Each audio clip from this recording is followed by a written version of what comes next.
ไล่บ่เจ้าก็ถามเจ้าได้ขนมแก่เชื้อน้อยเป็ดคือได้ใส่ทั้งหน้านี่นะว่าเด้อเกใส่ทั้งหน้า3เครือเนาะทั้งหน้า3เครือทั้งหลังด้วยใส่นับปูกู6-7เครือซ้ำนั่นแล้วเนาะปอดตัวคือเก่งแท้ยอมรับเลยเด้นี่บ่พาล่มบ่เนาะล่มแล้วเด้อนึงว่าเอา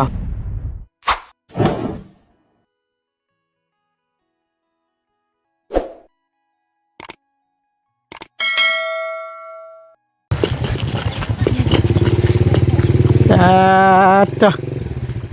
พากันมาแต่ทั้งได้บ้านนี่ รถชิ่งแล้วนี่เนาะคักอันนี้นี่ ผู้สมุนต้อนรับคักแน่ดินี่เนาะโอ้ยผู้มาก็ได้แม่นบดบ่เฮ้ยแม่นมัดป๊าดโตจักโตนี่5บ่5โตโอ้ยมีแต่ตัวใหญ่ๆเนาะ มาคำนี่มาแต่ใส่สบายดีมาแต่ปลูกมันมาแต่ปลูกมันเอาแห้งบ่ช่วยกันว่าติส่งแห้งส่งแห้งกันโอ้เป็นก้นมันซอยเด้บ่ยังช่วงมือบืนไปอีกบ่บืนนี่บ่ข้าวเวียดเวียกยังน่ะเอ้ยเพิ่นหมดเลยน้อยกินควายกินงัวไปขึ้นเฮือนน่ะเพื่อนน่ะละน้อยเขาข้าวเวียดเฮ็ดกินเฮ็ดน้ำก็เลยบ่ได้ไปบ่เจ้าของบ่ได้ไปก็เฮาก็บ่ได้ไปบ้านนั้นนี่ฮะบ้านทะเลบ้านสกีข้าวเวียดเด้อขอบคุณเด้อแม่นบ่ตุโอ้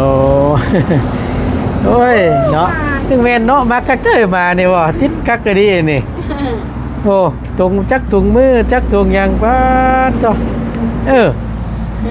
มีสิตัวงามเนาะมาเราตัวใหญ่ดีพี่น้องยอมรับอยู่เบิดมือไปนี่จ้ะวัดมือบ่ได้เห็นหน้านั่นแหละไปตั้งแต่เช้าพุ่นนั้นเนาะไปแต่เช้า7 โมงเช้าบ่ขี่เพิ่นที่ตัวเนาะช่วยๆกันโอ้ยเนาะจังแม่น เอาพอดีแล้วมาฮอดจอดเติงพี่น้องเลยก็มีแต่ให้น้องเปิ้นนะได้พักผ่อนและ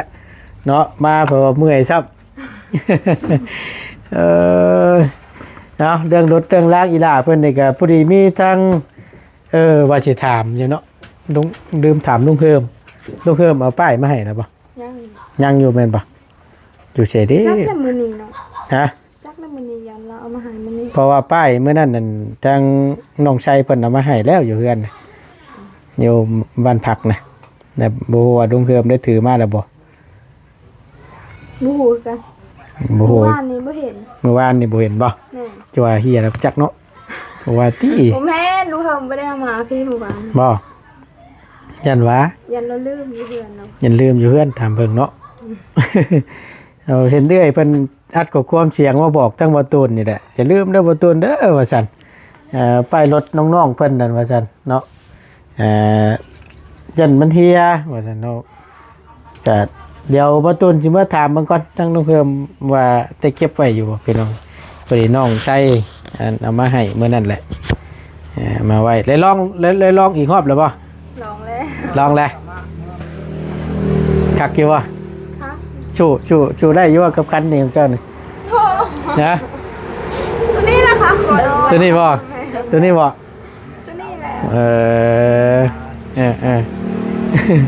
ตัวนั้นเอาไว้แกนั่นเนาะแกกล้วยไล่บ่เจ้าก็ถามเจ้าได้ขนมแก่เชื้อน้อยเป็ดคือได้ใส่ทั้งหน้านี่นะว่าเด้อเกใส่ทั้งหน้า3เครือเนาะทั้งหน้า3เครือทั้งหลังด้วยใส่นับปูกู จะเขื่อสำนักแล้วหนู ปอดตัวคือเก่งเด้ยอมรับเลยเด้นี่บ่พาล่มบ่ดอก ล่มแล้วเถอะหนู ว่าเออเอาพอดีแล้วพี่น้องอยู่ปากกล้วยเจ้าหมากตึงๆยังเดืออยู่บ่เฮ้ยขอชื่อในกว่าเบินสิเมื่อบ้านเลย ยังอยู่ ยังอยู่ ไปบนจานเลย บ่ซื้อดอก ชื่อเนี้ย มีย่างหนูเอ้ยอยากได้จักเถื่อ บ่แล้วขอชื่อเพราะได้เมื่อกินนี่นะบ่ขอชื่อหลายรอบ เอาแล้ว เอาจัก มื้อสิทำให้ เบินบ่เออ มื้อวานมื้อบ่ แม่นได้ว่าสิเดินทางมื้ออื่นช่วงแรกๆพุ่นแหละน่ะก็ได้ว่าอยากถามเบิ่ง ไปตัด เบินก็ได้บ่เป็นหยังเพราะว่าตั้งเฮานั่นมักได้มันเห็นมันนึงว่ามันปลูกแบบธรรมชาตินะก็บ่ได้ใส่ปุ๋ยใส่หยังแต่ก็ซื้อเมื่อกินนี่แหละบ่ได้ว่าซื้อเมื่อขายดอกเมื่อต้อนตั้งตั้งน้องตั้งแม่นั่นน่ะก็เลยสิมาถามน้องเพิ่นยันว่าบ่มีหมักกล้วยหมักตึง นี่ พอเห็นทางเงินเจ้าตัดผักทั้งบ่บุญสารวัตรรอบก่อนน่ะคือหลายเติบสำหรับว่าญาติว่ามันเบิดเลยก็ได้มาถามเบิ่งยังมีอยู่บ่เอามีแต่ว่าจันขอชื่อนำเด้อจักเทื่อเด้อ มื้อสิทำให้ โอเคพอหลายรอบมันจักเทื่อสองเทื่อนี่ก็ได้ละเห็นมันงามพี่น้องเอ้ยเนาะฮะมีแต่ว่าพักผ่อนอาบน้ำมาเมื่อยแหละเนาะ เบิ่นในพัก มื้อพัก มือ มื้อเขาขึ้นเหือนมามื้อ อืม มื้อก็พัก ประมาณจังมื้อถ้าสมมุติว่าไปช่วยเพิ่นประมาณ2มื้อถ้าว่าไปถ้าสมมุติว่าได้ไปเบิ่นนี่แม่นวิทย์เนาะใครอยู่ดอกจันพี่น้องเอ้ยเอาอาบน้ำได้เด้อ โดย เจ้าเมื่อยเด้อ โอ้ยสบายดีลมกับประตูนี่แหละเนาะอันว่าเมื่อใดสิได้ผูกคอต่อแขนรถนี่ โอ้ยยังขี่ไปชื่อไก่ก่อน ท่าน มีข่าวประจำ ท่านพ่อแต่งจริงก็มาใกล้ ยังบ่ได้บ่ตัว ย่าง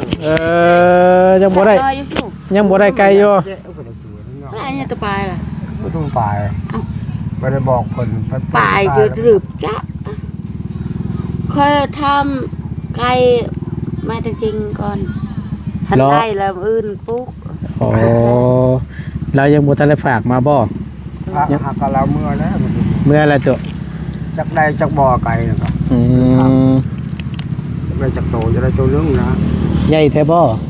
ใหญ่แล้วไก่มีแต่ใหญ่ ช่ เมื่ ว อง ไก่ เช่น นะ ห้า บ่เดี๋ยวหาอยากได้พอดีเฮ็ดแบบไก่ควันนี่ก็นี่อยู่บ่ตัวน้อยๆซ้ำกานี่นะตัว ไก่คนเลยจำเลยจำบอกพี่เลย เนาะ เอาชื่อรถชื่อล่างก็ให้มันตลอดปลอดภัยปลอดตกคุมลุมน้อง ให้มันอันนั้นเนาะให้มันคำมันคูณเนาะ ให้มันขำมันคุ้น ให้พาหาเงินหาคำได้เนาะ แม่น เอาปัดชื่อพี่เด้ เขาก็บอกหลวงพี่ไปแล้วหลังจากนั้นแล้วก็ผูกแขนเลยลงผูกแขนเลย โอ้ นั่นนะอะไรเฮ็ดนั้น เฮ็ดเนี่ยมันนั่นเนาะเฮ็ดให้มันแล้วเนาะตัวเนาะบ่เฮ็ดคือจังว่าบ่คักปานใดเนาะ เฮ็ดมันทุกสิ่งทุกอย่างหมดครบสมาร์ทนั่นแหละ โอ้ยเนาะ เพราะว่าลูกหลานไปมากก็ให้ตลอดปลอดภัย โดย บ่ให้เป็นปัญหาว่านะ แม่นละแม่นบ่ได้คือเว้าแล้วพี่น้องเอ้ย แต่เฮานี่เนี่ยนี้ลูกเอ้ยเพราะว่า ว่า ที่เฮานี่ถ้าว่าเฮาชื่อหยังก็ตามชื่อโง่ชื่อควายก็ตาม โดย แต่ว่าจะเป็นเฮาต้องบอกผีพี่พ่อพี่แม่แล้วพี่ในเฮือนนั่นแหละ เพราะว่าให้มันฮู้คือกัน มันรับหมด อันใดก็มันขึ้นกับมันหมด มันเบิ่งมันแย่งนั่นน่ะนะ โอ้ แต่ในการผูกคอต่อแกนนั้นมันต่างกันนั่นบอกพอมันนั้นแล้วไก่ตัวนั้นแล้ว เอาไก่ตัวนั้นแล้ว อ๋อต้องเอิ้นให้ฮับผู้นำ โดยแม่ ว่าง่ายๆก็คือทางพ่อแม่หรือว่าได้ล่วงลับไปแล้วเนาะ โดย ที่เพิ่นล้มหายแต่จากไปว่าซั่นซะ แต่ก็เว้าด้วยความเชื่อเนาะตัวเนาะ แม่น เว้าในตาบ่เห็นเนาะ แม่น มันโดด แต่ว่าบอกเพิ่นก็คือแต่พวกเจ้ายังหั่นแหล้ว อืม ที่ของพวกเฮาปะบ่ได้ทิ่มบ่ได้คราว่าเจ้าล้มหายตายไปแล้วก็เฮาถือ ก็ต้อง เฮาช้าง ต้องได้นับถือต้องได้เอิ้นเนาะ โดยแม่น โอ้ บอกกันนั่นนะที่เฮา อ่า แล้วก็หลังจากจำแล้วก็ลงผูกแขนบัดนี้ อืม ผูกแขน เพราะว่านั่นมันก็สิว่าจังไดพี่น้องเอ้ยนั่งตึงๆคือสิเย็นๆแต่บัดนี้เบิ่งมานั่งร่มๆก่อน พอได้อายไฟอันนั้นก่อนอูดเท่าในจักบาทเนาะนั่งรถตัวเองนั่งรถคำว่าเพื่อนว่าอยู่บ้านก็คือกันแล้วเลยตัวคำว่าเพื่อนว่าจำผีจำหยังก็เฮาก็ได้ เนาะ แม่นก็มีคือกัน เรียกว่าไทยลูกนั้นมีแต่ผูกแขนซื่อ ก็ก็บางคนเพิ่นก็เฮ็ดคือกันนั่นนะ ๆโดย แบบว่าจำแบบนี่แหละผู้ทั้งผู้พ่อแม่เพิ่นล่วงลับไปนะ โดยแม่น ก็เอิ้นเฮ็ดเป็นฮีตว่าซั่นซะ เฮ็ดแล้ว พิษ เฮ็ด มีคล้องแล้ว เฮ็ดกองบ้านเมืองเฮาเนาะ เพื่อนเฮาให้ปกปักรักษาหมดทุกของทุกคน โดย ให้รับผิดชอบไปทางใดมาทางใดก็ได้ ให้คุ้มครอง โดยเรื่องรถคือกันผู้ใดขี่ก็ได้ผู้ใดไปก็ได้ แต่ว่าให้มันปลอดภัย เออ มีลูกหลานนั่นแหล้ว บ่ให้เห็น นั่นนะ หน่วยพาล่มเลยเนาะ โดยถ้าเขาบ่บอกมันก็ถาม เออพี่เห็นบ่ถามนะ โดยแม่น พี่ถามบ่คือคนถามนี่เลยตัวเนาะ ก็พ่อแม่แล้วมันก็ฉลังคือกันโอ้เจ้าชื่อรถชื่อรางเนาะเป็นหยังบ่บอกเขา เออ มันเป็นไปเท่านั้นนะ โอ้คือบ่เอิ้นบ่บอกแน่ว่าติ แม่นแล้วมันถามนะเฮาก็ถือเคาะบัดนี้บางเทื่อเฮาล้มบางเทื่อก็หมู่ตั้มบางเทื่อก็เฮาไปบ่ดีเฮาตั้มหมู่มันเป็นอย่างนั้นเลยเฮายานอย่างนั้นแหละรถอัน2คัน3คันเฮาก็ได้บอกหมด เอิ้นเบิดเลย โดย ซื้องัวซื้อควายมาเลี้ยงกะย่าบ่ตุต้องได้เอิ้นบ่ ได้บอกนะ โอ้ สมมุติว่าเฮาซื้อมาควายตัวพุ่นจักโตตัวหนึงหรือ2โตเฮาก็เอาไก่ตัวหนึงเฮาก็บอกเฮาก็แจ้งนะหมายความว่าให้แจ้งพ่อแจ้งแม่ แจ้งให้เฮาพูดนำกัน แจ้งให้ผู้นำกันละเรื่องอีกช่องมาละให้เพิ่นเบิ่งเพิ่นแยงนำกัน เอ นั่นนะ เนาะ มีเท่าเป็นอย่างนั้นนะ ถือว่าเป็นการดีว่าซั่นซะเนาะก็เคย แม่น เฮ็ดเคยนับถือกันมา นั่นนะ ก็คำบ่เฮ็ดก็คือว่าบ่แล้วเนาะตุเนาะ มาแล้วซึ่งมาแล้วช่องมาเฮาขึ้นยานคือมันเป็นล่ะเฮาขึ้นบ่หมดบัดนี้เฮาสิอุ้ยบัดมันเป็นมาแล้วยากได้ลูกเอ้ย อืม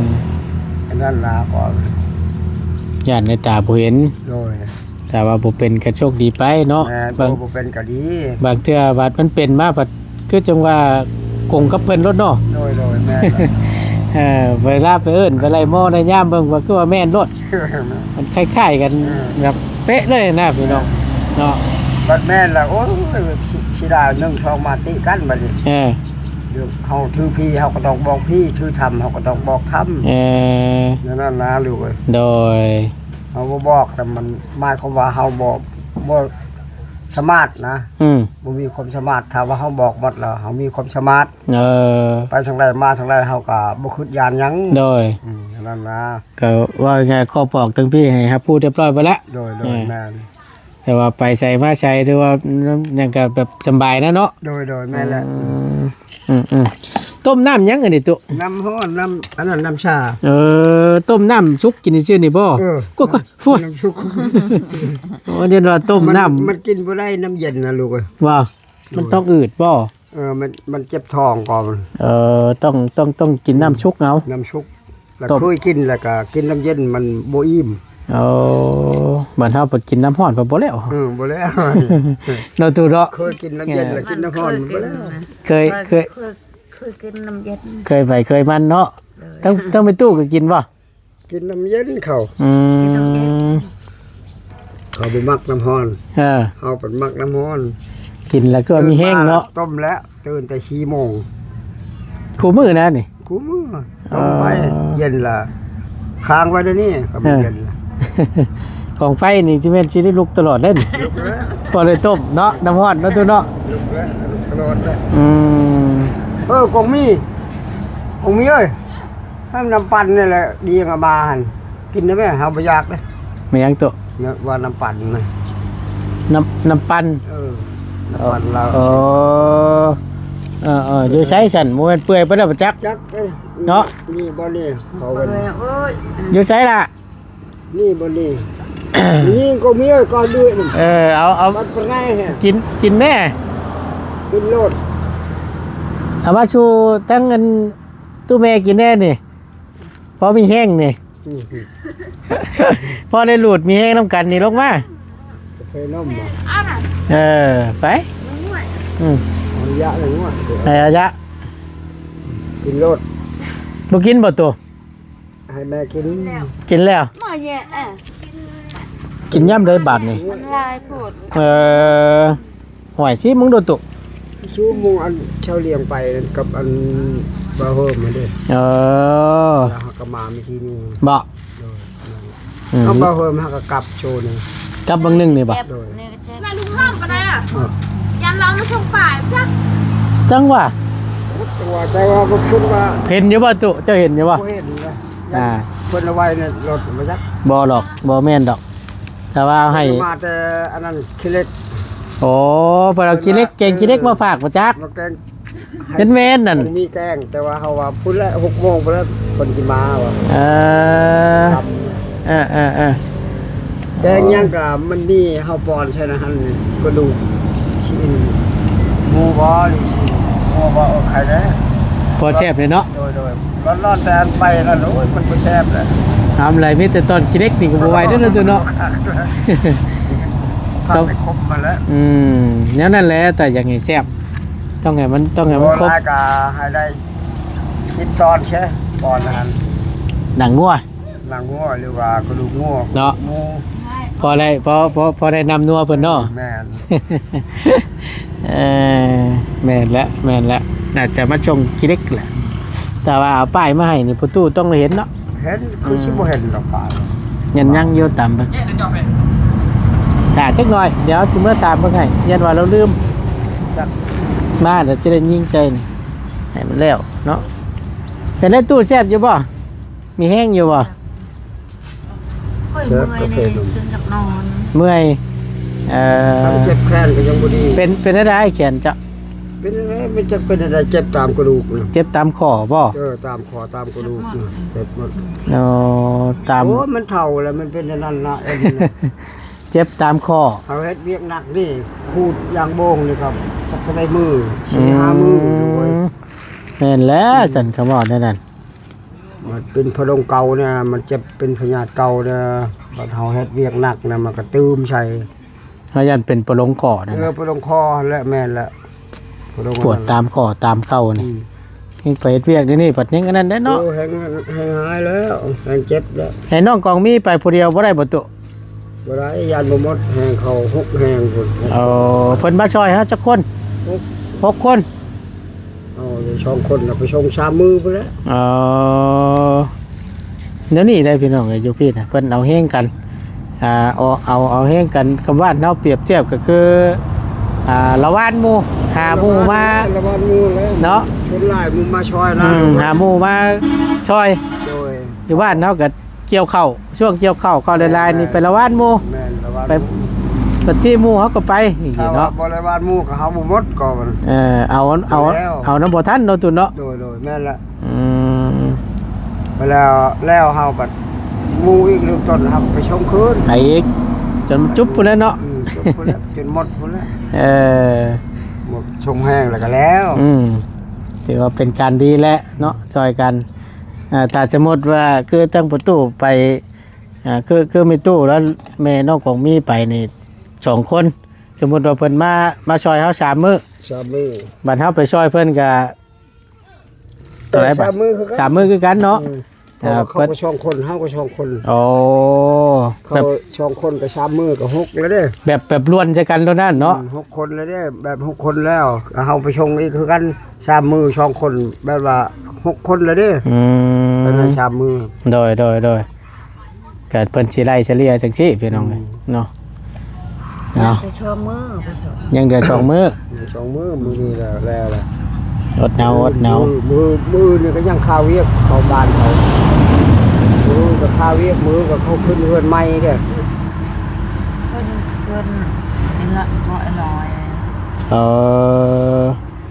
ลูกก็สิได้ไปร่วมนำเข้าแต่ว่า ฮะ กินควาย ลูกก็สิได้ไปร่วมนำเข้าแต่ว่า ก็จังว่าคำเพิ่นฮอดเฮาก็ไป โอ้ยฮอดแล้วว่าว่าบ่ได้แล้ว คำเพิ่นบ่ฮอดเฮาก็บ่ไป เพราะว่าเรื่องตัวนี้หันจิเป็นหยังจริงว่าให้ฮอดเพราะ อ่า ว่าเรื่องเฮือนเรื่องซ่านก็ได้ย้อนลูกย้อนหล้านมา โดย ได้ย้อนพวกลูกเห็น อืม เอาใจใช้ แล้วก็เวลาเฮามีเวียกเฮาขึ้นเฮือนบ่หรือเฮาเฮ็ดหยังเฮาผูกคอต่อแขนบ่ก็จำเป็นต้องฮอด โดย บ่ฮอดมันก็ผิดได้ เฮือนน้องหลานน้อยเห็นบ่ แม่น โอ้ ละบ่ฮอดมันต้องผิดได้ลูกเอ้ย โดย ผิดทำตามธรรมชาติเพราะว่าคนเฮานี่เพิ่นบ่ยำคนนี่ก็ยำผีเขา อื ว่าม คนเฮาหมู่ฮักแล้วหมู่แพงแล้วเฮาก็ต้องแพงคืน โดย แพงเฮาได้ชำใดเฮาก็แพงชำนั้นก็บ่ว่าดอกผมเพียงชำหมู่คือกันเฮาก็บ่ว่า คือพ่อนี่เห็นบ่เพิ่นมาช่วยก็จำเป็นแล้วมันสิมีหยังเฮาแต่ว่าเพิ่นฮักเพิ่นแพงของคนเฒ่าหมดมีแต่กองมีผู้เดียวแต่สามารถเพิ่นมาช่วยเฮาก็มาชงคืน โดย เฮาบ่ได้เจ็บบ่ได้เป็นเฮามาชงคืนมาพาคืนแล้วบ่รวมแล้ว อ่า เมื่อไรเมื่อหน้าเมื่อไรเฮามีเวียกมีงานเพิ่นก็มาช่วยเฮา โดย นั่นแหละลูกอันนี้คือกัน คือกันเนาะเปิดวันที่8 9เนาะประมาณนี้ เก้า วันที่9วะ วันที่เก้า เออ เฮาก็พ่อก็ถือบัตรเชิญเลย บ่ โดยแม่นละ เอาเนาะรวมยินดีขึ้นเดือนใหม่นำ โดย เพื่อนน้องหลานน้อยเพิ่น เออ สั่นซะถือว่าได้ฮอดมืองามยามดีแล้วเนาะ บ่อันเฮือนเพิ่นนั่นพวกลูกบ่ช้าง ก็โมเมนต์ว่าพวกลูกเต็มร้อยเนาะบ่ได้ก็มีผู้ใหญ่เพิ่นชวนโตเพิ่นนำ แม่ แน่ แต่ว่า นะ พวกลูกบ่อันมาเบิ่งนั่น โดยก็น้ำกันนี่แหละตัวเอ้ย แม่นกันนั่นแหละ โดย แต่สำคัญเลยผู้ใหญ่ใจดีเพิ่นนั่นแหล้ว เจ้าก็ถือว่าเรียบร้อยไปทางนั้นก็ได้เนาะได้ยังกินข้าวแรงมื้อนี่ จักสิกินไปชักยังบ่ทันได้กินข้าว เบิ่งกินข้าวครับ ยัง โอ้ย เฮ็ดบ่คือพ่อเว้าหั่นล่ะอย่ากินกับพักยากกับคันเว้าคือบ่โพดลูกเอ้ยมันบ่คือแต่เก่ายังมีเหือมีแหง อันใดก็แซ่บหมด น้ำหมอกน้ำไม้พักยากก็แซ่บหมดชูมือนี่แห้งหมดแล้วมันสิบ่แซ่บปานใด บ่ปานใดเนาะตุเนาะ โดยแม่น คาราว่ามีชีนเพิ่นเอามาแต่ละมื้อบางเทื่อเพิ่นเอามาครูลุงเฮิมมันแล้วเอามาปิ้งไก่ปิ้งหยังก็บ่หลายกินก็เลยกินน้อยเดียวล่ะแล้ว ช่องช้ำกำล่ะแล้ว บ่ค่อยเจริญอาหารปานใดเด้อซะ โดย โอ้ยเนาะเอาจังได๋สันบาดนี่มี อาหารมาปัดกินบ่หลายก็ มีแต่มีเท่านั้นแล้วฉัน เอ เนาะตุเนาะพอได้ลวกแซ่บๆจักบาทเนาะ อืม เอาอยู่ท่าเด้อฉันเด้อ โดย เดี๋ยวจะไปเอามาชุกกินเด้อพอได้ต้มกินแรงโอ้ต้มเหมือนคักนี่แซ่บจะได้พี่น้องเลยเนาะเอาเดี๋ยวมีให้ประตูแล้วก่อนแป๊บนึงพี่น้องเลยนี่แหละเกลือนเราก็ได้เนาะงมมืดที่แรกตั้งบนตุนนึกว่ามีไฟนี่ใหญ่หมูมีไฟฟ้าเนาะใส่ไฟโซลาร์เซลล์เอามืดอยู่นี่แหละจากรถที่ไฟฟ้ามันจังยากลำบากนะพี่น้องของน้องแต่งจริงเพิ่นก็ได้เอาโอเคเด้อตัวเด้อมีเด้อพอได้ต้มเด้อ ขอบใจ โดยพอมีเฮงบาทหนึงเนาะ ใจลูกเอ้ย โดย แล้วกิน ตัวมีกินบ่ โดยมันบ่มีหยัง มันง่ายเนาะ โดยแม่นละ โอเคสันไปเฮากลับก่อนบัดนี้อยู่ดีมีเฮงสบายดีจ้ะไปพี่น้องทั้งหมดต้นจะขอจบคลิปก่อนเนาะลำลาลงไว้เพียงสำนีก่อนเด้อพี่น้องเด้อขอบคุณในไลน์เนาะที่เข้ามาเป็นกำลังแห่งใจและติดตามรับชมคลิปโดยโปรแกรมโฆษณาสิ่งที่สำคัญบ่ป้าบ่ทิมขอบคุณในไลน์อยู่ดีมีเฮงพี่น้องสำหรับคลิปนี้ไปแล้วสบายดีเด้อ